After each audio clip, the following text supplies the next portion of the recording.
Before I introduce you to my next guest today, I want to make sure that you're aware of two new resources to help you to increase your productivity, clarify your purpose, and improve your communication skills. The first one is our Facebook community called Leadership with Purpose. So it's a private community. So go to Facebook groups, search for Leadership with Purpose, and send a request to be invited into the group. There's a few questions for you to answer, and then live to have you a part of that community of other like-minded leaders.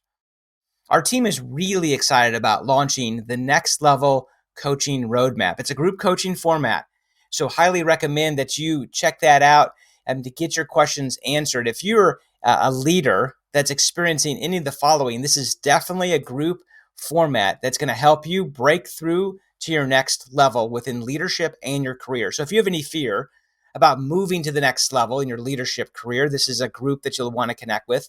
If you have loss of confidence, if you're kind of confused, like not knowing really how to tap into the hidden job market, if you have a desire to really to grow to the next level, this is definitely a group that you'll want to be able to connect with. If you want to know how to stay calm in a high stress environment, there's going to be strategies, tips, and resources, conversations all around how to develop skills to do just that. So if you want more information, head over to warrenwandling.com/the next level coaching. And in there on that page, you'll notice more information about the coaching roadmap, but also there's a link for you to schedule a phone call with me so we can help really figure out if this is the right fit to helping you take your career to the next level. Okay, again, that's warrenwandling.com/the next level coaching. Well, welcome back to another episode of How to Become an Obstacle Buster. I'm your host, Warren Wandling, the show that's dedicated helping leaders and entrepreneurs to overcome their obstacles, build resilience, and achieve success.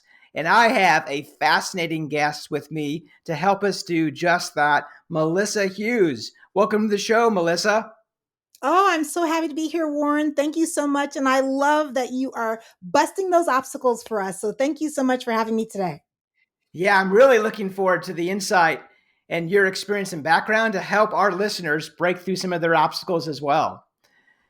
So, as a self-made millionaire by the age of 31, founder of Rich Spread Wealth Global Movement, master business coach, best-selling author, international speaker, tell our listeners a little bit about your business.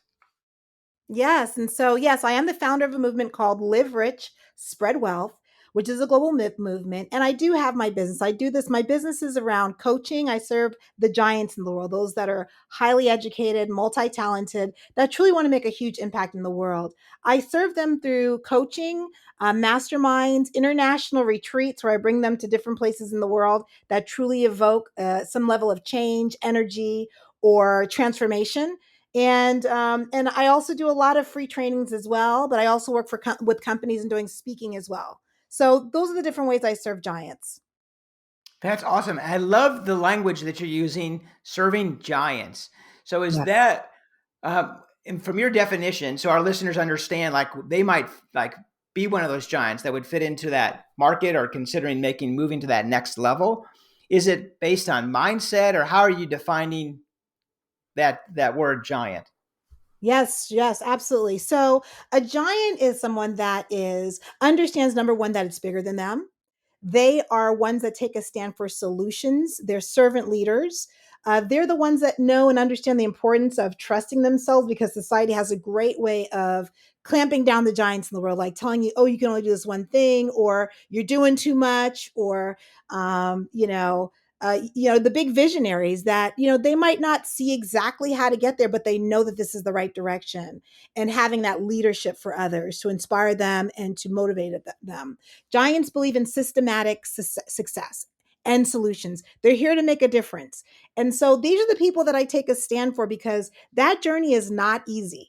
However, it's totally worth it. And we need more giants that are open to stepping into who they truly are. There are also sleeping giants and there's limping giants. And the challenge with that is that giants are so proficient that they're such givers that you don't always know that they're limping. because they're very strong people. They've been through some things, they have an amazing ability to serve in the world, and there are oftentimes other people's solutions, but sometimes they need some help too. Yeah, I love that. I love that you're calling those sleeping giants out to wake up. Yes. So, Yes. in light of that, what's the greatest obstacle your clients encounter? Oh, well, like I said, being the leaders in the world, it's oftentimes hard to, I would say this, the greatest thing that they encounter is number one, trusting their frustration and their intuition. And let me just share with you what that means. As giants, we oftentimes get that call like, hey, we're meant for more, or that they're settling for less. So these things create a level of frustration. The frustration is not there to minimize the feeling. It's to actually give us inputs as to know there's actually another way. So you can live a more fulfilled life, a more authentic life, and trust that frustration to be able to lead you to another place. You might be frustrated in the job. Like people are not taking you for granted. They're not seeing all the hours and all the work that you bring to the companies in order to move them in the direction that they want to go. Right. Or you might be in a business, but you're not even charging enough. And that's frustration as well, because you are worth so much more. And it's not about your worth personally, because we're all priceless, but the results that you deliver to your clients and to corporations, they're huge. Know that the reason you're frustrated is because it's an imbalance energetically. It's not about the money, but you want to make sure you have sustainability in what you're doing. And when you're frustrated because you're tired and you're not able to see the people that you truly love and care about, well, answer that. Like listen to that and know that there's another way for you. And so oftentimes they don't trust their intuition because, a lot of times we want to be, it's the fear of the unknown. We're more comfortable being in our comfort zone, which is actually totally not comfortable. And so, or we don't have Right, the beliefs exactly. and we don't have the beliefs that, that can be more fulfilled, that you can be more profitable and be authentic all at the same time. So I think that's a great obstacle with giants, is just not understanding that those frustrations are not just there. They're actually insights to believing in the fact that there's more for you. So listen to that. And then you have to trust your intuition to really move in that direction. I know I had to. And a lot of my clients that I serve, they've been through the exact same experiences. So I love that, Melissa, that you called out the obstacle of frustration. Because I'm not Yes. sure if I've heard that really recently being named out. You kind of like flip the script on some of our leaders and listeners today. Like there's a frustration that they're holding on to or believing that's holding them down to stepping into their greatness. Yes, absolutely, absolutely. And it's okay to have that as an input and to pause and say, well, what's really going on? Because there's certain beliefs that we might have, like making money, frustration that you might be making good money, but you're totally not fulfilled. You're picking people in places that everybody thinks looks good, but it isn't really right for you. You're settling for less because you're worth so much more, or you're charging less, but the value provided is so much bigger. So these are the things that create imbalance. And we're so used to pushing that down that we lose sight of what's really possible. Yeah, interesting. So within working with your clients in that process, is there one strategy that you can share with our listeners that would help them kind of overcome maybe a frustration that they might be dealing with, like the money issue, like you brought up, like not charging enough. Like that can be Right. sometimes an issue for a lot of leaders if they're in that Yes. entrepreneurial space that they don't have the number that they feel like they're valued enough. Or how do you encourage or coach clients through that process? Sure, and this can be for high performing careers as well as your business. And I would say that, I would love for us to actually take ourselves as far as worthiness out of that conversation, because at the end of the day, people are not paying you, they're paying the results. They're paying for the results that you're providing. So I would say look at the things that you're doing for others in your business or in your career. And as a result of you contributing in this way, what are they gaining? How are you changing? Like, let's just say someone's paying you from a career perspective. They're paying you $60,000. But if you look at if they're paying you $60,000 to manage a team, to let's just say 150 these days because there's inflation. So $150,000 managing a team, dealing with, and team is people, by the way. That's emotions. That's emotions. That's everybody's lives, plus managing the systems in the business. As a result of what you're over, you're responsible for bringing in more revenue, increasing more productivity, increasing efficiencies. So when you do that, what is the result to that organization? How does it add to their bottom line? So is that 150 enough? Right. I remember in the world of consulting when I used to be an employee, I remember they might have billed me out for like 125, but they were actually no, they were billing me out for like 300 an hour, right? Yeah, But I was that sounds probably right. making like 75 an hour. If you look at that, so there's Uh-huh. a like Right. so why did I go out to consult myself? Because I realized, like, wait a minute here. Like, clearly, this company believes in me enough to charge this based on the results that I can go out there and provide. So, why am I settling for less? Because whatever they were paying me wasn't allowing me to have that lifestyle that truly represented the impacts I'm making in the world. Same with your clients. As a result of this service that you provide, if you're providing them, executive coaching or which will support them in their career, but also provides them sanity in their lives, allows them to have more clarity than ever before. Who is that really helping? Not only is it helping the organization, it's helping their families. Like it's helping you to Right. create maybe more efficiencies and clarity as to what's really important to me. How do I determine? How do I be a professional in this organization? But how do I make sure that I save and I maintain my family life? Because I need them both to really feel fulfilled. That's priceless. Yes. Yeah. Thank you for that clarity. So, what was a key strategy that contributed to your success building your business? One of the key strategies for me was believing in myself, first of all, because I don't think I would have done half of the things that I have done if I didn't stack. Like I would always say, like I do, and I encourage people to create an awesomeness list, right? Like, why Uh are you huh. so awesome? And and and a lot of times we don't even think like that. But sometimes as a giant, we do so many things for others and we still are so hard on ourselves. Like it's never good enough. And when you think that things are you're never good enough or opportunities you're not worthy of those opportunities, it causes you to have a desire to do it, but you shut yourself like the door on yourself before you even go after it. So I do this list, and the purpose of the list is what have I done that's pretty cool in the world? Like, I'm glad that I'm a mom. I'm glad that I'm a wife. I'm glad that I was able to graduate these schools. I'm glad of the awards that I've been able to get. I'm receiving of the goodness that I've been able to provide in the world. And now when I say, hey, I want to go for a goal. I want my company to reach 1 million by such and such time. Well, when I had that goal, I was nowhere near 1 million. Like nowhere near it. But I would refer to my awesomeness list and it would show me that look, if I can do those things, I can try to believe myself to do the other things. Does that make sense? I Yeah, that created makes a a lot of track sense. I record. love that Yeah. strategy. What's your track Is there, record? What have you already proven to yourself that no one can take away from you? I mean, I've been able to, grow in corporate America. I got to the like really cool ranks, and then I ended up building my own business. I was a millionaire by 31. Like, what are those things that allowed me to be daring enough, even when you were like you knew little, but you still did a lot, right? Before all the fear and all the life kind of present themselves and the challenges because they're inevitable. But always go back to believe in yourself. You're your best investment. You're all you've got, really. If you believe that you can do it, it's very hard for anyone to truly shut you out of your own blessings and opportunities. And I'd have to say my faith in God and trusting my intuition. Like if I didn't have those strategies for myself, I wouldn't be where I am today.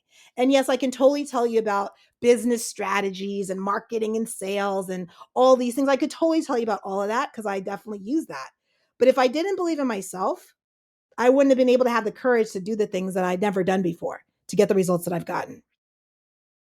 yeah, that's a great strategy. That's really interesting of the belief because I know there's leaders that are listening. They're saying they wish they would maybe be at a different level, but really that key might be is just creating that list that you just shared with us, Yes. start believing in their abilities and their talents and strengths, and then go after what they feel like they're supposed to be contributing to the Right. world. Because the worst thing that can happen, it's like, going out on the skinny branch, like you totally Yeah, right. outside your comfort Yeah. zone. You're either going to fly or you're going to learn a lesson. So I'd always like, there was this poster when I was young in my room. It says, "You have failed only when you have failed to try." Right. And then Oh I went to yeah. Japan and realized try was not even in their vernacular. Like try doesn't even exist. You either do it or you don't. Like it's simple. So these are the things that I've been able to take on. And it is challenging being in leadership positions, because it can be lonely, but and oftentimes there's a lot of opposition. And so at the end of the day, when there's no light around and you're just by yourself, you're all you've got. And so that's why I say believing in myself, trusting in God, and really leveraging my intuition has been really instrumental to me in traveling the road less traveled. So how does someone unlock their soul purpose in business and in life? Yes. Well, I would say the best way to unlock your soul purpose is to really take account of, well, first of all, there's an underlying belief like abundance is your birthright, right? Understanding that is a fact. When we were born into this world, we literally had limitless potential and opportunities. Like, look at the little baby, like they could do anything, be anywhere, right? And what life offers us is more of the specifics, like depending on what family you were born into, like where you were located in the world, like that's when it kind of closes in on you. But it's like that's never, that the opportunities and the limitlessness never goes away. So when you're looking at your soul purpose, no matter what you're doing and you're feeling like you're not fulfilled, revisit the places and time in your life where you were filled with joy. Like these environments, these inspired you. These opportunities you navigated, like you kind of were drawn to certain opportunities because you were proficient, it came easy for you, and lean into those things. Also, look at leveraging your talents and your experiences. Your life will show you what it is, and it's not limiting. It just is, if you have no place to look and you're like, soul purpose, what is that? Soul purpose represents fulfillment, it represents alignment, it represents purpose. The purpose is that you were born for a reason. What does that look like for you? And not only born for a reason and being purposeful in your actions, but it actually brings you joy as well. Like these are combinations that can coexist, and have that as your guide, because it actually will support you in not only stepping in that direction, but soul purpose living is, it evolves with time. So you might be starting, let's just say, you're great at organizing people. Like, is that a thing? It totally is. Project managers, management, they organize people. Some people organize ideas. Some people are totally creative. Like, there's no way. Some people are totally logical. Sometimes you're both, but a lot of times they don't coexist. We need the engineers, we need the artists, we need the musicians, we need the leaders that they're leaders that are totally data driven only. And we need the people that are game changers, are not just data driven. They look at the data, but they also trust their intuition to change the game. So there's skills and attributes that we have as individuals that will have clues as to what can we do to be soul purpose driven in our life, as well as in our career and our businesses.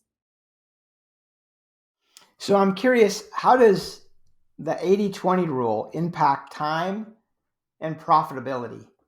Yeah. So 80-20, I'll give you some context. I wanted to change this 80-20 equation on its head, because at the end of the Mhm. day, 80% of our life is dedicated to other people. Even for example, if you're working for someone else, that 9 to 5, all that day, as soon as you get up, you do what you need to do, but you go to work. The majority of your life and your energy and everything is dedicated to something else, someone else. 20% is truly what you use to hang out with the people that you love, do the things that you love.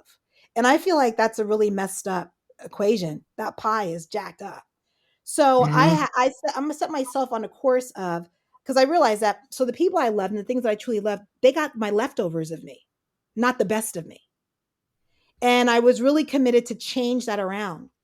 And so when I say the 80%, 80-20 for me, I decided to make sure that I looked at opportunities to be time rich and profitable. And time rich and profitable looks like, I have these steps. First of all, this is how you do time rich and profitable. First, it's your mindset to even know it's possible. Because let me tell you, our mindset, we've been groomed to say, okay, well, to make more money, we got to work harder. When we're talking about time rich and profitable, it's really important for you to have the right mindset. Because quite frankly, we've been groomed to believe like if you want to make more money, you have to work harder. So, one of the things that has to be shifted, especially as an executive, is when you're talented and you have a successful career path, you most likely have the skills to be able to position yourself and create a business for yourself so you can actually get your freedom back, get some more time back. And with the appropriate positioning and marketing of your skills and talents, you could then be able to benefit from working less and making more. But you have to have the mindset, just Mhm. even step into that possibility and the ability to have a mindset that'll allow you to grow because we're very smart people, highly intelligent. And oftentimes we never entertain the fact that we don't know what we don't know. So we limit ourselves to what we know, thinking that that's all we have to like that's all that's available. So that mindset is Mhm. really important to be able to step into being time rich and profitable. Second is that slow purpose living, like we were saying. Make room for being in alignment. And when you are in alignment with your purpose in life, that's the most powerful place to be. And that helps you in your life and in your business and in your career. Okay. The next one is monetize your soul purpose. When I say monetize your soul purpose, no, you're not for sale, but whatever you're doing out in the world, you could actually position yourself, package yourself, price yourself accordingly so you have profits when you're doing it. And your profits come with also equating to impact. So my company doesn't make a lot of money just because, right? Uh-huh. We do it because we look at, well, what's the impact we want to make in the world? If we want to make $1 million as an example, we know we have to impact so many people.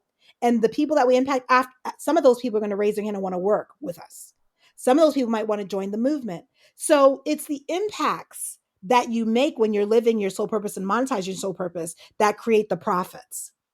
But you do need to make sure from a business perspective that you're pricing yourself properly and you're able, I'm not saying get away from business principles because you can't, but you can have a great business that's based on impact and be very profitable. And lastly, locking in those systems. Systems are so sexy. And I know that I would love to talk about that more, but systems are what gives you freedom and legacy. So these are the four things that create this time rich and profitable. 80% of my life, I am doing what I want to do with who I want to do it and how I want to do it. And 20% of my life, I just can't get away from. Like, I got to do the things that I might not want to do it, but it's not, I feel blessed enough to have the 80 being like being bent in my direction as opposed to away from me.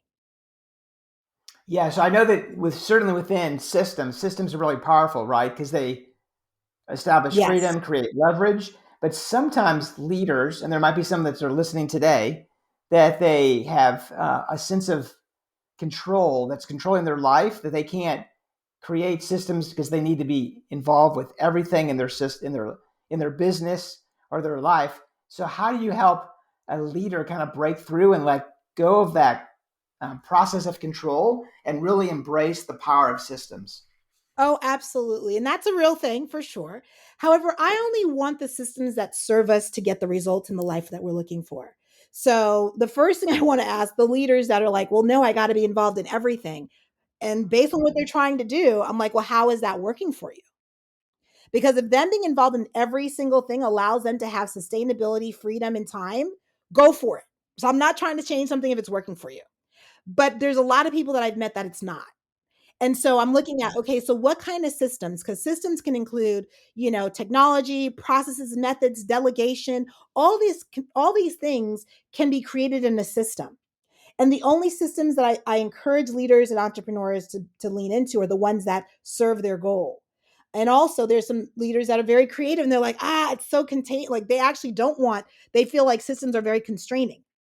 And I'm like, no, if you feel like just for your example, Warren, what we're talking about as far as they want to control everything. Well, guess what? That's what the dashboard's for. That's what the key performance indexes are for. So when you delegate to your team, okay, team, I want you to go out there and do sales, right? You don't have to be on every sales call. You don't have to be where they are, but you can have things that you feel like are indicators that they're doing a good job or not. So if you have a salesperson that's supposed to be out there and that you put a goal for them, then it will show up. How many calls are they making? How many visits? How many meetings? What are their conversations like? What's their close rate? I mean, there are things that will allow you to be freer to be able to give people the freedom to do what they're supposed to do and you're not losing your business or losing control. You can look at this dashboard and be able to dive in if it's not going right. But for the times that you just hired really good people to do their job, all that control can work against you Because when giants hire giants, it's a very powerful team. And the way you can undermine that team is to be involved in every single thing, because that for some people is a sign of mistrust. And it's not really that you actively are mistrusting them, you're mistrusting yourself to let go of the reins, to see what's possible on the other side of trusting your team. Does that make sense? Yeah, that makes sense. That's really good. So I'm curious, what is the power of being versus doing, and why do you think that's important for leaders to know? Oh yeah, this is essential. And actually, I have done an international retreat around this, the being versus the doing. Let me tell you about the doing, because as giants, we do things all the time. And what happens is when you lean so much in valuing all the things that you do, number one, you can be disassociated from who you really are as a person. Sometimes when people are faced with challenges, they're like, oh, I'll just do more. But guess what? That leads to stress, anxiety, overwhelm, burned out. And when you're in that mode, you can't really even feel. So who you are is on the back burner, because now you're just a machine and you're a commodity like everybody else. The other thing is that, you identify with what you're doing as opposed to identifying with who you are. You lose your hook. If you understand how important you are as far as all of who makes you yourself unapologetically, then you'll see that there's a value in not just being the doing person. Because when you're just evaluated as the role that you play, like I'm a lawyer or I'm a manager, and let's say you're not doing that anymore, well, life is not lost. But because that's how your identity is in what you do, it can really mess you up when challenges are sent your way. And I don't say if, I say when, because that's what life offers us. You're also too much in your mind. You're When you're only doing, you're thinking and thinking and thinking and thinking, like, what can I do? What can I do? Because sometimes the answer isn't in what you can do. It's how can you show up and just be for others? And how can you express yourself in a way that can influence the mark for others, right? But that inward, you end up being like a machine, and it's never good enough, because doing is not all you should look for is progress, not perfection. But people that are so caught in just doing, you got to do it right. You got to it's a crazy place of being. And you're just going around in circles and getting exhausted, versus being. Now being is really being brave enough to trust yourself. Like, when you're in circumstances and situations, you say, well, how do I need to be in order to accomplish this? Whether it's leading yourself, leading your team, leveraging your data and using your intuition, how can you be brave enough to really trust your decision making abilities? How can you be brave enough to really know that when you are fully in your being, you're more than enough? So, how can you make decisions from that place, which does box out fear a lot? When you are being, you're open to the opportunity of evolving. You're serving, you're fully present. You're not stuck in your old patterns or your old norms, that don't serve you anymore. So when you are being, you have the capacity to expand. And this supports you in all that you do. Because when you are just doing, it's based off of like an old way of okay, so you saw that someone was a manager that way. So now you're using that and you're able to use that as data to determine how you're going to be. But no, if you come from an inside out job, no, I'm actually more compassionate, or I do like to serve in a different way. Allow yourself to do that. Don't succumb to the norms of everything else, because that's not where your goal is. Allow yourself to evolve in something that's more in alignment with how you can be powerful. And you're more infinite in possibilities when you're being. You're not limited to, okay, well, someone's doing it that way. Well, when I show up, I do it this way. And that's because it's easier for you. You're in more flow. You can be fully present. When you're so busy in the doing and the comparing, it will drive you bonkers. And that's not a new conversation, I'm sure. But then when you're in your being, you are able to know that you're not settling on any level, right? So when you're doing a business deal, when you're doing, when you're trying to close a deal, when you're trying to get more clients, you know what the level needs to be for yourself, and you're unapologetic about that. So it's like, what do I need to do to rise, to fully embrace all that's available to me? And that supports you from a business acceleration perspective, as well as life advancement perspective. And so those are some of the things when it comes to being, you are able to stay in alignment with your purpose, with your mission, with your direction. You have clarity, and you get to write the rules. It doesn't mean that you break any laws, but it does mean that when you accept yourself fully, you understand that you bring another recipe to the table that can change the game and can bring more value to any circumstances. When you're being and not so much in your head thinking all the time, you can detect what's really going on in the room, the things that are said and not said. When you're not so much in your head and figuring out what are you going to do next, you can truly listen to people and navigate your circumstances and situations a lot better because you're fully present. This not only helps you in your life, it helps you with your family, it helps you in your career, your business, and also your legacy. So being is where it's at because you can transfer, how to be the best version of yourself to your legacy. You can't always transfer the what you do. Wow, that's really good. So within leadership is influence. So what's one top strategy that you share with your clients to help them increase results? Sure.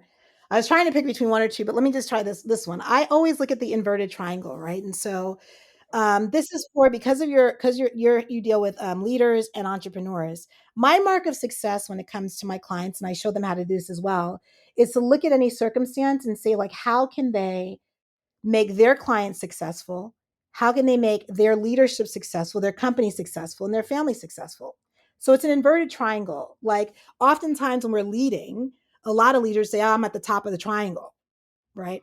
But in order to have the most influence, invert it because now you're more aware of how do I move the mark here?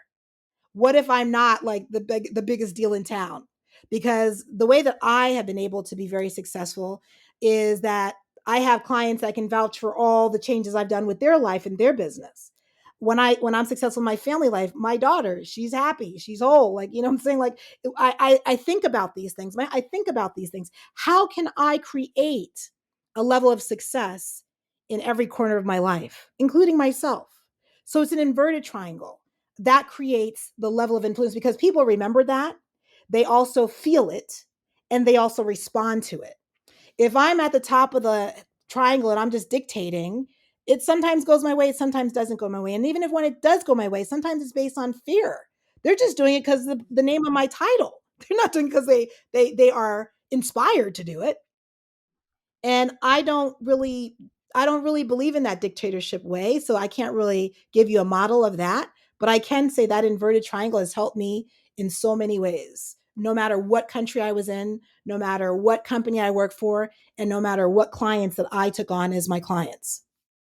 Yeah, I love that strategy because it feels more authentic Yes. from a servant leadership or purpose-driven leader, which we teach on this podcast as well. So yeah, I love sharing that insight for leaders to be able to help influence their clients and also those that they influence in their personal life. Yes. Yes. I say So our what? family is our informal board of directors. So Yeah, right. Exactly. So what authors have influenced you in your life?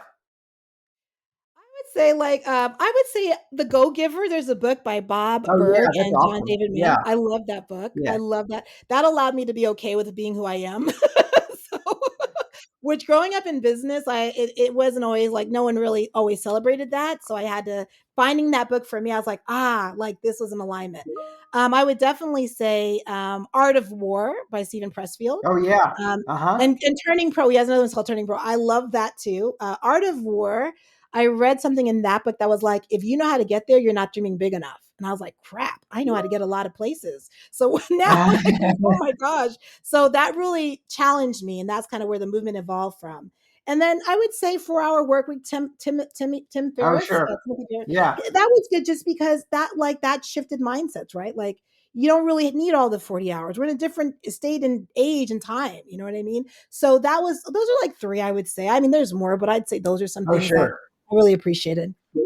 Yeah, thanks for sharing that list. And leaders, if you've not read any of those books, those are all very good that you need to add to your list. So what does the future hold for you? Any special projects? Well, I just released a documentary and called "The Live Rich, Spread Wealth Movement," and it really tells you this is like, yeah, it was released in last year, and it's really a movie around and a documentary around having a courageous mindset bouncing back from any obstacle and leaving an imprint in the world. And so if anyone has any challenging times, just kind of want to know what's that blueprint look like, I'd encourage you to check it out. It's something I always make available, never charging for it, because I truly want to inspire people to live their best lives and truly, do what you feel like you need to do to be purpose driven, because when giants rise, everyone's better off as a result. They're the givers of the world, you know. I want giants to be profitable, because when you're profitable, you're invited to these, meetings and behind the door boardrooms where a lot of people don't have an opportunity to be in, and you're going to make those decisions and represent another way of thinking so that everybody can benefit from that. And I guess as a result of doing the documentary, I created the Live Rich Spread Wealth Club, which in essence is all about what we were talking about: time rich and profitable. It's a place where it's a global club that I invite people to join, that supports them and trains them on what it looks like to have the right mindset, find your purpose, leverage your intuition, take your power back, understand the importance of systems and marketing and sales, and all those kind of things. So it's a club that supports that lifestyle. It encourages giants to join. My offers were pretty much very high ticket, but the club is not, because it's really based on a community of giants. So whether you're a sleeping giant, you're a limping giant, there's still a place for you and a home for you, so you can be on the journey of living your best life. Well, I love that. So is there a link that you wanted to share for them to be able to get that information, or is it on your website or? Absolutely. The movie is on liverichspreadwealth.com. If you want to find out more about the club, you can go to melissahughes.com. Those are some pretty simple places to go to find out more. Okay, and is that the best way for our listeners to be able to connect with you, Melissa? Well, that's one way. But if you want to, I would love to hear that you are listening to this amazing podcast. I'd love to get your feedback. So you can always reach me on Instagram. I am Melissa Hughes. Other social media platforms, you can look for that handle. And I would love to hear from you, or just, or just like I said, shoot me an email, and that you can find that through my melissahughes.com. Reach out to me there. Okay, perfect. I'll make sure those links are in the show notes as well. Thank you so much, Warren. Yeah, well, thank you, Melissa, for sharing your strategies, tips, and resources, really helping our listeners to break through those obstacles to be able to achieve success. I appreciate you, Warren. Thanks so much for all that you're doing. Stay the light that you are, and the giant that you are in the world. Thank you for what you do and how you're serving in the world as well. All right, thank you so much, Melissa. Well, until next time, this is your host, Warren Wandling, saying, be resilient